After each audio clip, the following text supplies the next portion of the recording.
Welcome to our channel. Today we how to connect Ahrefs to your Google Search Console data, detailed guide step by step clearly. Begin by logging into your Ahrefs account. Once you're in, navigate to the Site Explorer tool.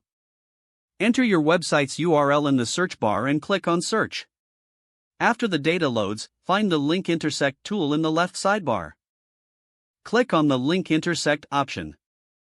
Next, you'll see a section to enter competitor URLs. Before proceeding, open a new tab and log into your Google Search Console account. Select the property that corresponds with the website you want to connect. In the Google Search Console, navigate to the Settings section. Look for the API settings within the Settings menu. Here, you'll find the option to generate an API key. Generate the API key and copy it. Return to your Ahrefs account.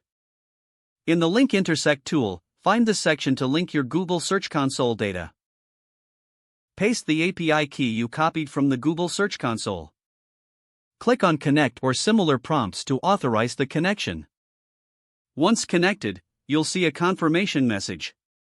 Now, you can access Google Search Console data directly within Ahrefs. Review the imported data and verify everything looks accurate. Utilize this data to enhance your SEO strategy effectively. Explore the features available in Ahrefs to make the most of your connected data.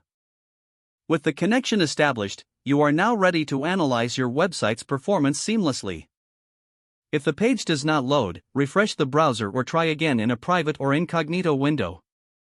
Make sure you are using the correct email address, then retype it carefully to avoid small typos. If your password is not accepted, use the reset option and create a new strong password you can remember. Check your spam folder for verification or security emails, then complete any requested confirmation steps. Enable two-factor authentication if available to improve account security and reduce unauthorized access risk. After signing in, review your profile details so your contact information and settings are accurate and current.